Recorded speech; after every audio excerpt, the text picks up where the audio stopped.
related to QS ranking. India scores up to 35 IASC among top in the world, Govind said. India's tally in QS ranking has risen to 35 this year from 29 in 2021.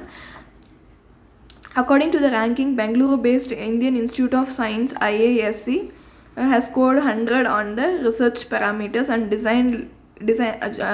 joined the League of Elite Global Institutions. In 2023 edition of QS, that is Quackley Simons World University Ranking, will be released. 6 institutions from India this year as against 4 last year. Okay. Next topic that we are moving is related to education emergency. What is it? There can be no quick fixes to addressing post-COVID learning deficit. It will take efforts over time. In addition to several other damages, the corona pandemic has caused a major educational breakdown. Students whose academic levels, particularly in the rural and semi-urban, were already far below the target feel completely lost, went through a traumatic spell in dealing with the COVID crisis in their families while negotiating unfamiliar online classes. Several post-pandemic studies have shown that students lag behind in all school subjects.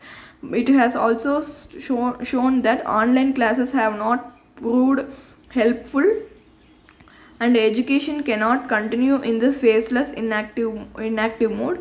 A recent survey conducted by Vidya Bhavan Society Udaipur showed that in 2021 the proficiency level of middle school students in Hindi and English were dismissal. This happened because of comprehensive breakdown in the studies during the pandemic.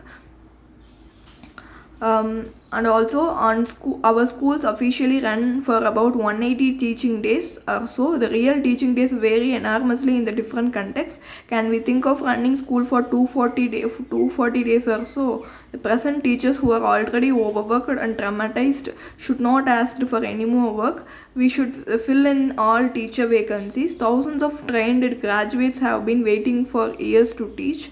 Appoint them as temporary teachers with immediate effect. Let's invite our recently retired teachers and pay them well. Okay. Next article is no incentives to perform. Civil servants who do good work do so despite the system. This must change. Most countries in the world have a cadre of professional civil servants, but nowhere are new entrants to the system of government celebrated like in India. It's like the public itself hasn't overcome the colonial legacy of civil service being grandest of profession. The fact is that 75 years after independence and 30 years after liberalization, there is still an overhang of all power and all pervasive states. The fact also is that despite grumbling and complaining about the difficulty of dealing with the government, the people of India put on the highest pedestal the very person responsible for it. Dissatisfaction is channeled towards politicians who can be voted out of office every 5 years, but the bureaucracy is permanent.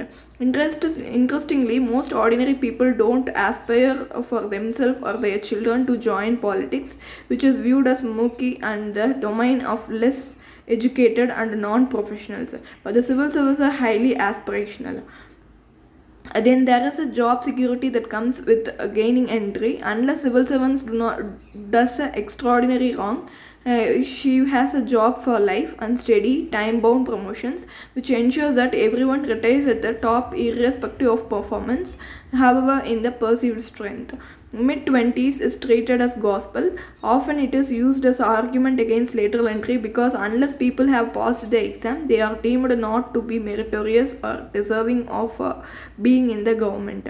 In their late 50s, when they are in the late 50s, cabinet secretary or foreign secretary, the merit and competence cannot be judged by single exam. The performance of a job is a problem too. Punishment for overreach or misuse of power is a transfer, where either from a weightier ministry to a lighter one, or from high profile capitals to geographically remote ones. They must be moved out of the public eye. Eventually they will find their way back. Some years ago there was a widely reported case of Indian foreign service officers based in New York who had misbehaved with a flight attendant. The result of this is that civil servants never mind their ability or competence, operate in a system of limited accountability with a new incentives to perform. Next article that we are moving into is related to museum was built so no one could forget how it's falling apart. A sculpture of Malseling Dulong, a tribal leader who was assassinated by Marcos Force at the museum. Monument of Heroes is one of the few places in the Philippines dedicated to preserving the bitter memory of Marcos regime.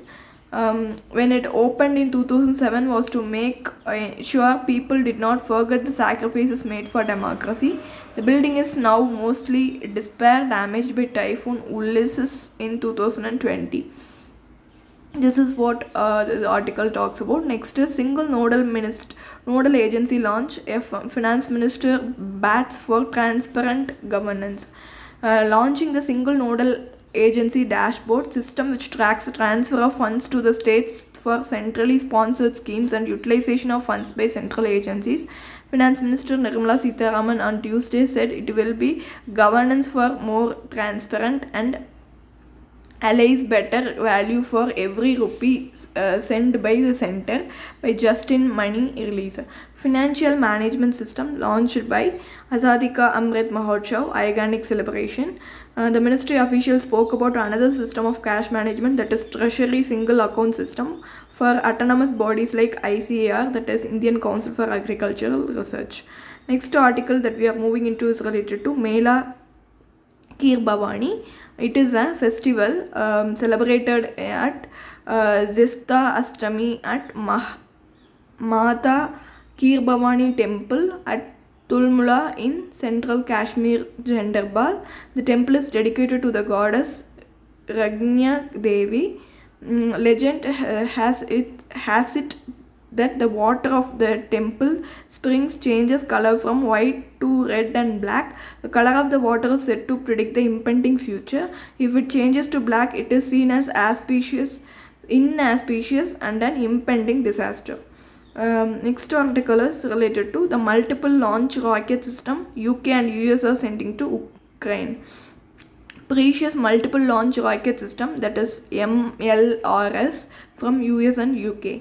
Capabilities is UK said it will send long range M270 MLRS to Ukraine. US has committed to supply 4 M114 high altitude artillery rocket system to Ukraine. HIMARS is a weapon system on a wheeled platform, gives a very high degree of mobility to the weapons. Next article is electing Rajya Sabha MPs. Why our Rajya Sabha election is important? For both ruling and opposition party, every Rajya Sabha seat counts as any bill barring those designated as money bill by Lok Sabha Speaker. NDA government has so far managed to get crucial bills, Farm Bills, Jammu Kashmir Reorganization Act, Citizenship Amendment Act, passed with the help of allies and support of other parties such as AIADMK, Biju Janata Dal, YSR Congress. Rajya Sabha has limited role in the case of money bill. It cannot amend a money bill but can recommend amendments within the stipulated time. Lok Sabha may either accept or reject all or any of these. How often Rajya Sabha election held? Rajya Sabha is a permanent house and cannot be dissolved. To ensure the continuity, 1/3 of its members retire every 2 years under Article 83 Class 1 of the Constitution, and biennial elections are held to fill these vacancies. The term of members is 6 years.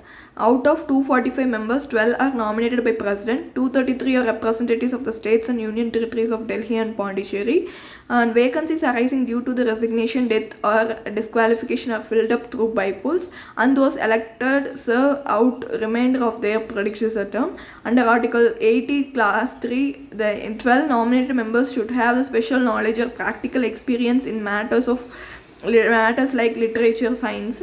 Nominated member may join a party within 6 months of taking a seat. Who votes and how? Rajya Sabha MPs are elected by MLAs through an indirect election. Article 180 Class 4 provides that members shall be elected by elected members of the State Assembly through a system of proportional representation by means of single transferable vote. Fourth schedule of the Constitution provides for allocation of Rajya Sabha seats to the states and union territories on the basis of population of each state. For instance, there are 31 seats in Rajya Sabha seats in Uttar Pradesh and 1 in Goa. Elections are held. There are more candidates than vacancies. However, the candidates are elected unopposed.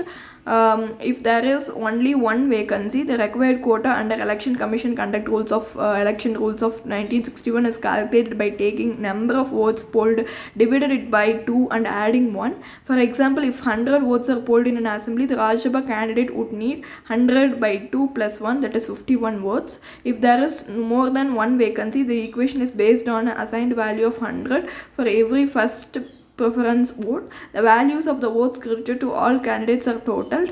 The total is divided by 1. More than the number of vacancy, 1 is added to this quotient. Next, the article talks about beyond passing the bill, why do Rajya Sabha number matters. Rajya Sabha enjoys some special powers. If it passes a resolution by majority of not less than 2/3 of the members present in voting, saying that it is necessary or expedient in the nation's interest, the parliament would make a law on a matter enumerated in the state list. Such a resolution remains in force for maximum 1 year, but this period can be extended by 1 year and at a time by passing a similar resolution. Similar route can be adopted for recommending creation of one or more All India service common to union and the states. Parliament becomes empowered to create such service. Also, Rajya Sabha has a role to play if the president, as empowered by the constitution, issues a proclamation in the event of national emergency, in the event of failure of the constitutional machinery in a state, or in the case of financial emergency. Under certain circumstances, however, Rajya Sabha enjoys special power. If the proclamation issued at the time when the Lok Sabha has been dissolved, a dissolution of Lok Sabha takes place within the period allowed for its approval, then the proclamation remains effective if the resolution approving if it is passed by Rajya Sabha within the period specified under Article 352, 356 and 360 of the Constitution. Next, our last article that we are moving into is related to Kolkata centuries before Job Charnock. What newly excavated find tell us means. Recent archaeological excavation in Dumdum, some of them dating back as far as the 1st century CE, has provided further evidence of human habitation in Kolkata from centuries before the time of British administrator Job Charnock was said to have founded the city. The excavation were carried out by Kolkata Circle of Archaeological Survey of India at a mount outside the Clive's house in March and April. Documentary history says Charnock, who worked for the East India Company, was historically credited with the founding the city in 1690s. When the company was consolidated its trade business in Bengal, the Kolkata comprises Kalikata, Gobindapur, Sultanati villages which the British brought from the local landlords. View about Charnock being the founder was challenged. In 2003, Kolkata High Court declared that Charnock ought not to be regarded as a founder. It ordered the government to purge his name from all textbooks and official documents containing history of city founding. The court found that the highly civilized society as an important trading center has existed on the site long before Charnock established his settlement. The committee found that a place called Kalikata was an important religious center adjacent to Calicut village in its Kali temple. The site is mentioned in Biprada's Pippilai Manasa Mangala 1495 and Abul Fasal Ain Akbari 1596 and in 1608 Emperor Jahangir granted Jagirdari of Kalikata to a zamindar family known as Sabarnaroy Chowdhury family. Okay, and this is what all about. If you like the video, please do share, like, comment and subscribe. Thank you.